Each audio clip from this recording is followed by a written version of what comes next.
past week, I've been at Fantastic Fest watching a ton of awesome movies. One of the crazier movies I've seen this past week was Project Wolf Hunting. So let's talk about it.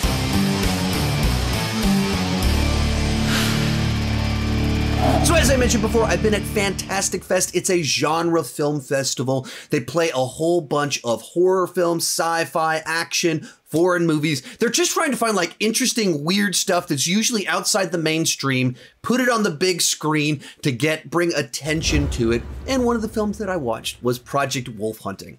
Now, the program for the festival described this as Korean Con Air on a boat, which is a pretty good descriptor of what this movie is. The basic setup involves a group of convicts being transported on a cargo container ship, and then they try to escape and things go wacky. At least that's the first half of the movie. Then the back, and it's ultra-violent. Should describe it as ultra-violent Korean Con Air on a boat. First half of the film. Second half goes absolutely bananas and brings in this whole other side about genetically engineered humans, and it is just an hour straight of utter, ridiculous, over-the-top carnage.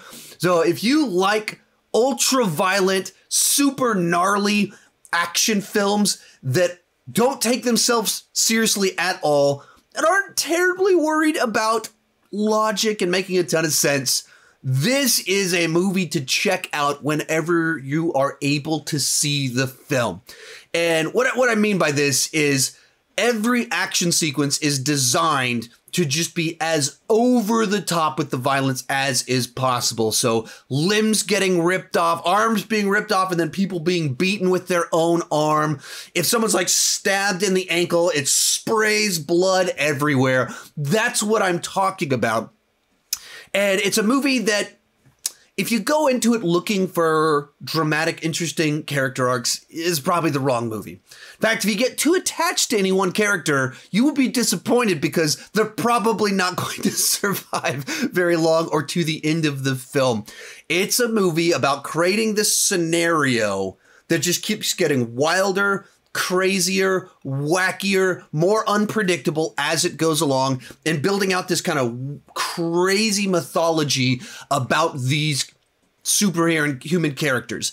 With all that said, it's a movie to experience with a group of people that love gnarly, violent films, and if you watch it with a bunch of your most obnoxious friends, especially if you don't let them know that it gets wacky in the back half, the genetically engineered people are in it. I didn't know that when I started the film, so I just thought it was Con Air on a boat, and then it just makes a hard turn at one point in time, and the film just goes wild and crazy. But if you watch it with those types of friends, that crowd of people, it'll be an absolute blast. On a story level, character level, there was certainly a lot to be desired because it's so dedicated to the carnage and killing people that there's no room for growth, arcs.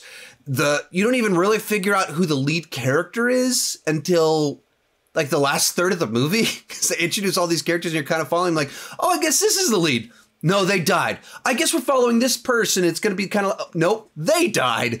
And even who's the main villain, there's like 3 different main villains. Each act essentially has a totally different main villain. And you think you're following them and trying to stop them. Nope, that's not what the movie's about. It changes up. And that unpredictability, that insanity is a bunch of the fun of it. It's also something that kind of was frustrating for me because when certain villains were defeated, it wasn't quite as satisfying because it happened much sooner in a point in time that didn't feel like it had as much meaning as you might think it should have. And likewise, because you don't have a clear protagonist, a clear person you're rooting for, it's tough to feel all that much satisfaction when they have a moment of victory. So a movie designed to watch at something like Fantastic Fest, a packed theater with an audience that wants to watch gnarly, wacky, wild action. If you can see it with that type of audience, if you can see it at home with a bunch of your rowdy friends, if you like gnarly action movies that feel very different, like it's a Korean film, and it's the sort of movie that Hollywood would never put out. They'd never put out something this wacky, this violent, with this kind of production value. Hollywood would never do it. So getting to see it, knowing that's also the appeal of kind of checking out foreign films, and you experience things that you immediately go, Hollywood would never do this. But that doesn't mean that other places, they don't create awesome, awesome movies. So I had a blast with this one. I mean, it's totally a schlocky B movie, so it gets a B. I had a blast, not great cinema, awesome experience, especially if you watch it with the right people. So if you like gnarly, violent action movies, be on the lookout for this one when it releases wherever you are at. Thanks so much for watching. Keep talking movies too much and check out some of my other Fantastic Fest coverage somewhere around here. Bye-bye.